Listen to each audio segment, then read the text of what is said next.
الكلمة الأستاذ أمين زاهري، وهو أستاذ تاريخ العلاقات الدولية بجنيف بسويسرا. مداخلته ستكون باللغة الفرنسية حول l'action internationale de Mohamed Hassan Ouazzani. À vous la parole. Merci, Monsieur le Président.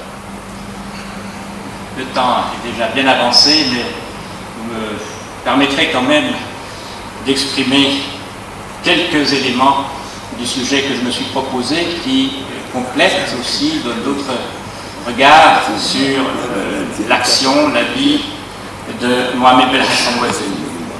Tout d'abord, j'aimerais simplement relever que ces activités vers l'extérieur, dans les pays étrangers, en France, en Europe, dans la période des années 30, puis à travers le monde, après la Deuxième Guerre mondiale, découlent de son analyse de la situation du Maroc, à savoir celle d'un pays dominé par deux puissances étrangères, la France, encore consciente de sa grandeur dans le monde après la Première Guerre mondiale, c'était la grande puissance victorieuse, et à l'Espagne, puissance secondaire à l'époque, mais qui justement escompte retrouver du prestige dans le contrôle qu'elle veut exercer sur le nord du Maroc. Très tôt, Mohamed Hassan Ouazzani a voulu comprendre pourquoi son pays, au passé si prestigieux, qui avait réussi à échapper aussi bien à l'empire des Turcs, qui avait dominé tout l'ensemble méditerranéen, une partie de l'Europe, et a rejeté les tentatives de conquête de l'Espagne quand elle a dominé le monde, on oublie un peu, pendant de 200 ans, le Maroc a résisté.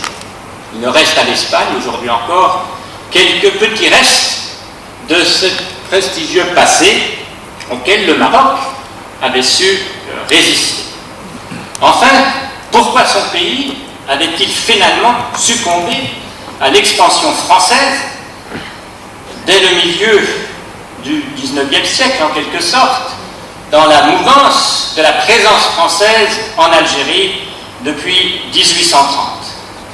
C'est-à-dire, à la suite de batailles que je ne peux énumérer ici, mais que vous connaissez, le Maroc va perdre une partie de ses territoires sur ses frontières orientales, puis des territoires encore plus importants dans ce qu'on appellera le Sahara.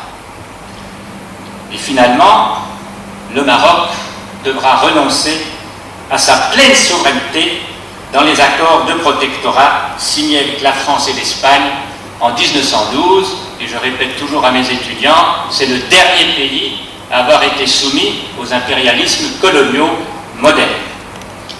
À ce moment-là, 1912, Mohamed Hassan Ouazzani a 2 ans. Mais déjà une dizaine d'années plus tard, jeune écolier, on a évoqué tout à l'heure, il saisit à travers les journaux, ce témoignage qu'il m'a rapporté à plusieurs reprises, essentiellement les événements d'Orient, à savoir en particulier, il suit avec enthousiasme la guerre de reconquête menée par celui qui deviendra Atatürk, Kemal Pacha, qui va aboutir à la création d'une Turquie nouvelle, d'une Turquie moderne, respectée par toutes les puissances. Peu après, Mohamed Hassan Ouazzani s'enflamme pour le combat héroïque mené dans son propre pays par Abdelkrim Khattabi. Mais il est mort très blessé par sa défaite et son exil. Il était loin d'ignorer, à ce moment-là, de rêver que plusieurs décennies plus tard, il sera un des compagnons d'Abdelkrim Khattabi dans la lutte pour l'indépendance de son pays. Pour un jeune homme qu'il était, adolescent, 14-15 ans, que faire dans une telle situation dans laquelle il trouve son pays? S'enfermer dans le désespoir, tenter le coup de feu dans des actes héroïques, mais voué à l'échec étant donné la puissance militaire et technique de l'occupant, capable de calmer rapidement les troubles? Que faire? Ou au contraire, comprendre les raisons de la victoire de l'adversaire? Ce sera le choix du jeune homme.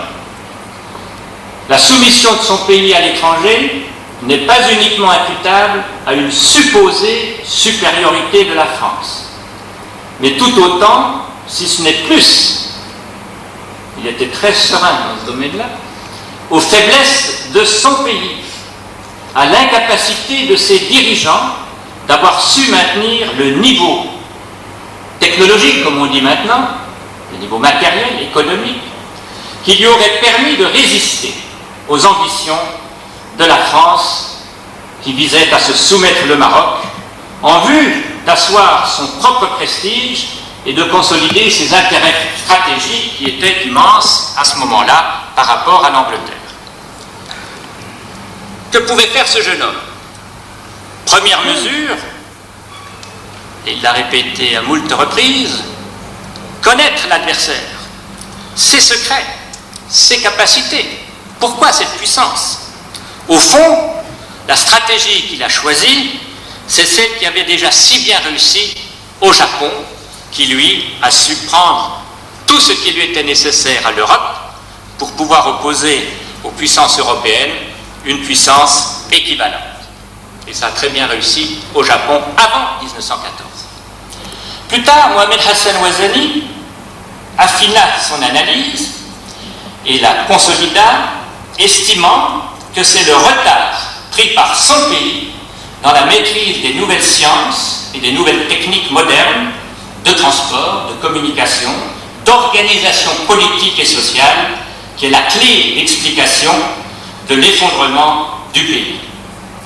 Le rattrapage dans tous ces domaines sera la condition pour restaurer le Maroc dans sa souveraineté et sa dignité. Le premier moyen à disposition pour comprendre les éléments de la puissance de l'occupant, c'est d'abord d'en maîtriser la langue, afin de s'informer de tout ce qui permet d'expliquer ce pouvoir étranger. Ensuite, aller en France même, pour acquérir les connaissances qui seraient indispensables pour contrer la France sur son propre terrain. En étudiant les sciences politiques, on l'a évoqué tout à l'heure, et le journalisme à Paris, Mohamed Hassan Ouazani se familiarisa non seulement avec les institutions d'un État moderne et démocratique, mais aussi avec les élites politiques et les leaders d'opinion qu'il fréquenta personnellement. Il en saisit aussi les points forts et les faiblesses. Il découvrit l'esprit critique, le débat permanent autour du pouvoir et des dirigeants. Il découvrit rapidement que la politique française au Maroc était l'objet de controverses et d'oppositions au sein de l'élite politique et dans les publications, autrement dit dans l'opinion publique. Pourquoi les Marocains eux-mêmes ne contribueraient-ils pas à nourrir ce débat et à faire entendre la voix des Marocains eux-mêmes par rapport aux pratiques de la politique française dans le protectorat et à ses effets sur sa population? Trouver en France même, au cœur du pouvoir et de l'opinion des Alliés, pour la cause des Marocains.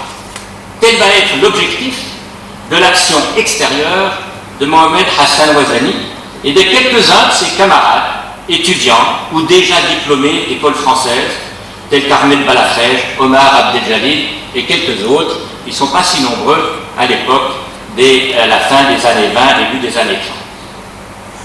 Le premier instrument a été, et je m'excuse d'être très schématique, la revue Maghreb, créée en 1932 avec l'appui de plusieurs personnalités politiques et culturelles de premier plan en France et en Espagne. Il fallait aller chercher ces personnes. Il est allé les chercher. L'avocat Robert Jean Longuet assurait la direction et la promotion de cette nouvelle revue avec l'appui de son père Jean Longuet, petit-fils de Karl Marx et dirigeant important du Parti socialiste français, des parlementaires très prestigieux à l'époque. Cette revue, financée d'ailleurs par les jeunes Marocains, c'est ainsi que les Français désignent ces nationalistes jeunes à Paris, qui contribuent à faire connaître au public les réactions du peuple marocain de la politique coloniale au Maroc. Les réactions suite au fameux Daïr berbère du 16 mai 1930. À vrai dire, c'est autour de cette tentative française de division des Marocains entre berbères et arabes que Mohamed Hassan Ouazani va axer sa première action d'envergure en direction de l'opinion publique française et internationale et qui va le faire connaître. Il publia rapidement, avant même la création de la revue Maghreb, en 1931, avec l'aide de milieux français, souvent ses anciens professeurs, opposés à la politique menée au Maroc, le célèbre ouvrage « Tempête sur le Maroc » ou les erreurs d'une politique berbère. Les arguments de cet opuscule seront repris par la célèbre revue La Nation arabe, créée à Genève par le Libanais Shekib Arsalan, qui fera ainsi connaître le point de vue marocain à l'opinion du Moyen-Orient et dans la presse européenne. S'étant rendu d'ailleurs pour quelques mois à Genève en 1931 et 1932, Mohamed Hassan Ouazani collabora à La Nation arabe avec d'autres jeunes Marocains pour y commenter la situation au Maroc durant les années 30. La deuxième action d'envergure entreprise par Mohamed Hassan Ouazani et ses amis du comité d'action marocaine, constitué d'ailleurs autour du journal L'Action du Peuple, premier journal hebdomadaire intitulé « Pour la défense des intérêts marocains », créé à Fès le 4 août 1933, c'est la présentation au gouvernement français et à l'opinion internationale du plan de réforme marocain. Ce plan est transmis et diffusé à Paris en 1934, transmis par Mohamed Hassan Ouazani et Omar Abdel Jalil avec l'appui de plusieurs personnalités françaises de premier plan aux autorités, au gouvernement. Une édition d'ailleurs arabe de cet ouvrage est imprimée au Caire dans le but de faire connaître aussi à l'opinion arabe le développement possible de la situation au Maroc. Profitant d'ailleurs de son séjour en Europe, Mohamed Hassan Ouazani prend part à divers congrès des partis socialistes espagnols, français, au congrès de la Ligue contre l'impérialisme à Paris et à Bruxelles, au comité de la jeunesse contre la guerre et le fascisme à Paris, et à beaucoup d'autres manifestations où il peut faire connaître la situation marocaine. La troisième action importante, c'est celle entreprise lors de la guerre civile espagnole, mission bien connue, notamment à la suite des travaux, des publications d'Abdelmajid Benjelloun. Dans cette affaire, Mohamed Hassan Ouazani mena en effet une négociation avec les autorités françaises, du gouvernement de Front Populaire, les autorités du gouvernement de Barcelone et de Madrid, proposant à ces gouvernements, en échange de l'abrogation du statut de protectorat, l'interruption du recrutement de troupes marocaines qui alimentaient l'armée rebelle du général Franco. On sait aujourd'hui que sans ces troupes marocaines, le général Franco aurait fait fiasco.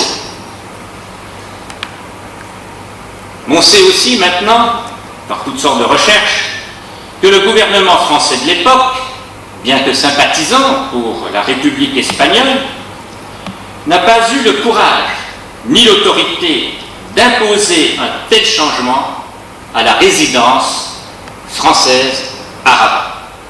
C'est la dichotomie, en quelque sorte, du pouvoir français entre ce qui se passe à Paris et ce qui se passe dans les colonies. Au contraire, à la suite de troubles, de mouvements, ce fut la répression qui va s'abattre, plus brutale encore, notamment à la suite des émeutes de Meknès en 1937, qui se traduisit par l'arrestation et l'exil de plusieurs dirigeants du mouvement national marocain.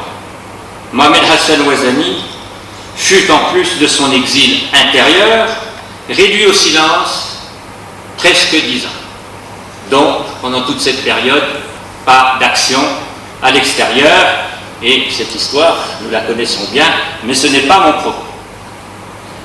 Pour revenir à ma thématique de son action vers l'extérieur, il faut revenir effectivement à la période de sa libération en 1946.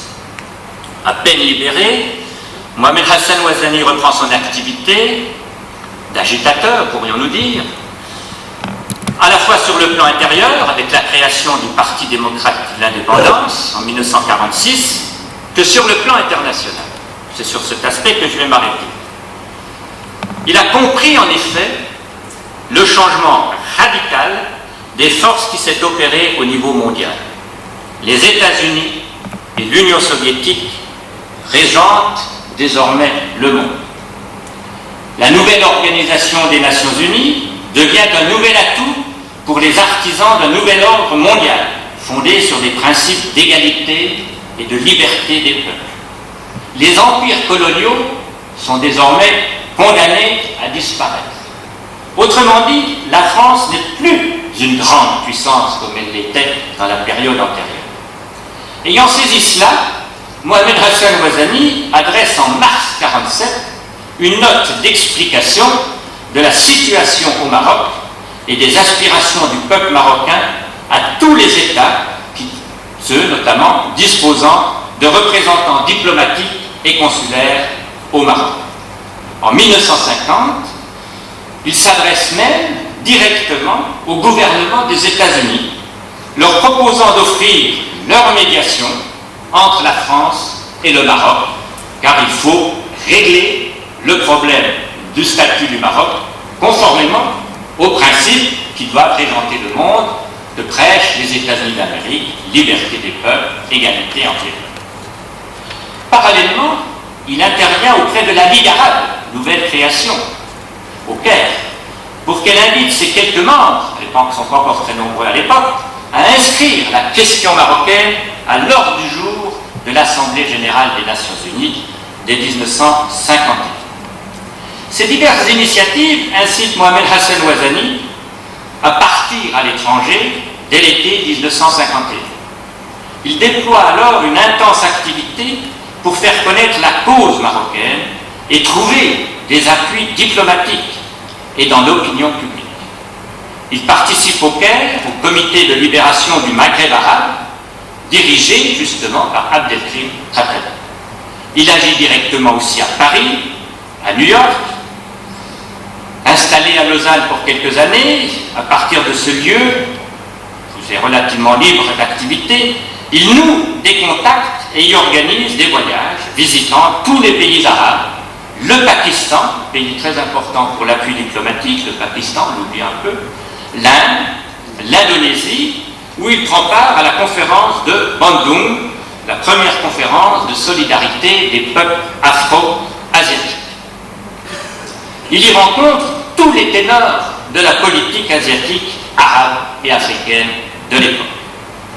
L'objectif de tout cela, c'est l'internationalisation de la question marocaine qui, dès 1953, s'est transformée en un véritable conflit franco-marocain à la suite du coup de force contre le sultan Mohamed Ben Youssef, dont vous connaissez tous l'épisode, expulsé du Maroc en août 1953. L'objectif du mouvement national à partir de ce coup de force qui provoque ce conflit qui ne va pas se terminer entre le Maroc et la France est justement d'amener Paris, grâce à la pression de l'opinion internationale qui s'exprime de plus en plus au sein de l'Organisation des Nations Unies. Mais au sein des Nations Unies, la France a encore l'apparence de la grande puissance, car elle y exerce un droit de veto, donc elle bloque en permanence, année après année, le dossier marocain. Donc, il est difficile, effectivement, d'arriver à ces objectifs à ce moment-là. La France, devant cette situation, poursuit une politique de force, de répression, marquée par des massacres dont sont victimes de plus en plus de Marocains et d'Européens. La mobilisation à la fois intérieure et extérieure va conduire finalement la France à entrer en négociation avec le sultan lui-même, le sultan exilé, négociation qui conduit à la suppression du régime du protectorat et finalement à l'indépendance en mars 1956. Ce chapitre est bien connu, même si bien des aspects de cette négociation mériteraient d'être approfondis par les historiens. J'aimerais conclure ce rapide survol en mentionnant une action méconnue de Mohamed Hassan Ouazani, à savoir son intervention en faveur des victimes de la répression française au Maroc. Je ne veux pas dire que je me mets à l'ordre du jour, à la mode puisqu'aujourd'hui on ne parle plus que d'action humanitaire, mais jusqu'à présent on n'en parlait jamais. Et c'est pour ça que j'aimerais en toucher un mot. Notamment à la suite des troubles qui marquent la crise que traverse le pays depuis 1950. Ces troubles qui suscitent une violente répression de la part des autorités du protectorat font en effet, comme je viens de le dire, de très nombreuses victimes. Des tués, des blessés dans plusieurs villes et villages. À la suite des manifestations du 20 août 1955, on compte au moins 700 morts en une journée. D'autres disent des milliers. Ces troubles provoquent aussi l'arrestation de milliers de personnes. Tout ça est un peu oublié. À ma connaissance, il n'y a en effet aucune étude historique d'ensemble sur les victimes de tous ces troubles. Combien de tués, combien de blessés, combien de personnes arrêtées, combien mises en prison. Tant du côté français que marocain, aucune statistique vérifiable n'a été établie à ce jour sur ces tragiques événements. Or, dans une publication récente, ce n'est pas de mon propre découverte pour cette affaire, c'est le Comité international de la Croix-Rouge à Genève, organisation humanitaire, dont la mission consiste à protéger les prisonniers, les victimes de guerre et de conflits. On découvre en effet quelques éléments intéressants sur la tragique réalité du conflit franco-marocain et le rôle de Mohamed Hassan Ouazzani, qui se trouvait justement en Suisse à ce moment-là. C'est la raison pour laquelle il intervient dans cette affaire, du fait que l'opinion internationale se préoccupe des victimes impressionnantes à la fois marocaines et européennes dans ce conflit marocain qui prend de l'ampleur. Résumons rapidement la situation. En principe, cette organisation humanitaire internationale, donc le Comité international de la Croix-Rouge, n'est pas du tout habilitée à enquêter sur les pratiques françaises au Maroc, pas plus d'ailleurs qu'en Algérie où le conflit vient de démarrer en 1954. Puisqu'il s'agit du point de vue de la France et de la communauté internationale, toujours d'une affaire intérieure à la France. À partir du moment où la question marocaine s'internationalise de plus en plus, qu'on en parle au niveau des Nations Unies mais sans succès, le CICR, donc cette organisation genevoise, s'estime non pas compétent, mais en droit de s'informer du fait de la détérioration et de nombreuses plaintes qui lui parviennent sur une situation humanitaire grave en Afrique du Nord. Or, ici encore, c'est aussi l'appel de personnalités qui ont parfois le plus d'effet, et toujours au centre du pouvoir, c'est-à-dire à Paris. En effet, l'écrivain français François Mauriac exige que toute la lumière soit faite sur les événements sanglants de Casablanca du 8 décembre 1952. Cet appel est publié en avril 1953 dans un cahier de témoignages chrétiens intitulé « Le drame marocain devant la conscience chrétienne ». Cela remue beaucoup d'esprits et de bonnes âmes, comme on dit en France. Le délégué du CICR à Paris s'en émeut. Il obtient une liste de 4000 personnes arrêtées par la police du protectorat, dont environ 1050 uniquement pour la ville de Casablanca. Devant l'aggravation de la situation au Maroc dès l'été 1953, comme je viens de le mentionner, le délégué du CICR à Paris s'adresse au chef du gouvernement français, Pierre Mendès France, par des voix très personnelles, car il a un lien de famille entre ce délégué et le président du gouvernement français. Enfin, le 2 février 1955, par l'intervention de Mendès France, le CICR est autorisé à se rendre en Algérie et au Maroc. Entre le 23 février et le 30 mars 1955, un délégué du CICR visite au Maroc 41 lieux de détention, abritant plus de 9000 personnes, dont 2000 détenus politiques. S'ajoutent, d'après le rapport, 36 internés administratifs, chefs du PDI et de l'Istiklal, privés de liberté par la direction de l'intérieur à Rabat. Un rapport général sur ces visites détaillées, comme le font toujours ces délégués du CICR, est remis au gouvernement français le 18 avril 1955. Les délégués du CICR notent en plus que si les données qu'ils ont obtenues sont vérifiables, ils n'ont pas pu cependant rencontrer dans les commissariats et postes visités des individus poursuivis en raison des événements. Par la suite, malgré des démarches renouvelées de sa part, l'organisation de Genève ne sera plus autorisée par le gouvernement français d'effectuer d'autres visites, ni en Algérie, depuis les fameux troubles de 1954 jusqu'en 1962 à l'indépendance, ni au Maroc avant son indépendance en 1956. Pourtant, des informations lui parviennent. Et c'est dans ce cadre et ces circonstances de l'aggravation de la situation au Maroc que des contacts sont noués avec Mohamed Hassan Ouazani, qui séjourne justement à Lausanne, qui n'est pas loin de Genève. Sa collaboration est appréciée, il y a des PV d'entretien entre les responsables du CICR et le chef du PDI qui se trouve à Lausanne. Il s'agit d'obtenir à la fois des informations sur ces événements, permettre au CICR d'intervenir en faveur des victimes, et comme toujours, c'est à la demande souvent de familles et de milieux concernés. Il s'agit dans cet épisode, que je viens de mentionner, de la dernière action que l'on peut qualifier d'humanitaire de Mohamed Hassan Ouazani à l'étranger, au moment même où sur le plan politique, tous les acteurs de la scène marocaine s'étaient rendus à la conférence d'Aix-les-Bains, convoquée par le gouvernement français en août 1955, pour donner un signal d'apaisement dans la crise franco-marocaine en prévision de la prochaine Assemblée générale de l'ONU, où il serait question du dossier marocain, qui allait donc relancer tout le débat sur les revendications du peuple marocain. On sait maintenant, et Mohamed Hassan Ouazani n'a pas été dupe de ce que les historiens maintenant analysent correctement comme la mascarade d'Aix-les-Bains, c'est-à-dire la mise en œuvre de cette rencontre de toutes sortes de Marocains pour faire comprendre à l'opinion internationale que la France s'occupait du dossier, mais que du point de vue du gouvernement français, à ce moment-là, il n'était pas question de céder face aux revendications qui étaient à l'ordre du jour.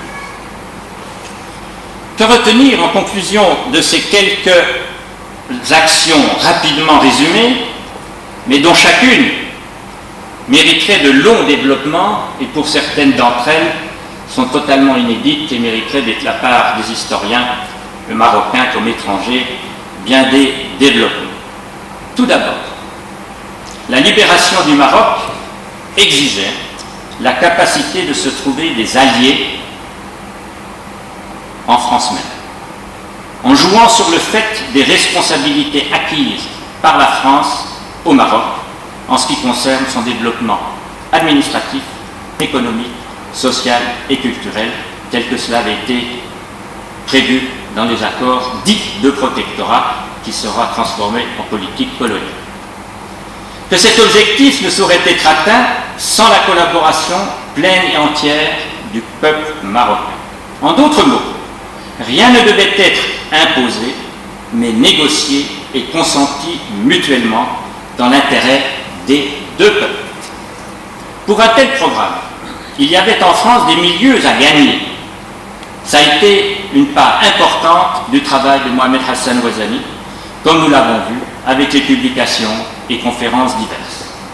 Par ses contacts et l'observation vive de la société française, il a aussi été convaincu des bienfaits de l'esprit critique, de la liberté de penser, de la démocratie. Il a pris conscience que les agents du pouvoir sont réversibles, c'est-à-dire qu'on peut les renverser en fonction de leur incapacité à bien diriger le pays, et doivent mériter l'exercice du pouvoir, lequel pouvoir doit être confirmé régulièrement par le peuple. Compétence et droiture devraient en être les critères des dirigeants choisis. Par son action internationale, Mohamed Hassan Ouazani eut conscience très tôt que le sort du Maroc n'était pas isolé, que d'autres forces que la France pourraient-elles aussi être vitales pour restaurer le Maroc dans une grandeur que soit longue histoire l'autorise à rechercher et à revendiquer. Il était convaincu de la nécessité de confronter les modèles politiques, économiques et sociaux et de ne pas miser sur un seul, mais de tirer de chacun d'eux ce qui serait le plus bénéfique pour le Maroc, qui a su, à travers les siècles, développer une culture politique, religieuse et sociale, dont l'identité est bien affirmée, mais qui doit être régénérée au contact des autres richesses et des autres potentialités. Ce fut sans doute là le sens de son combat, et surtout, ce fut son rêve permanent, fatalement inachevé. Je vous remercie.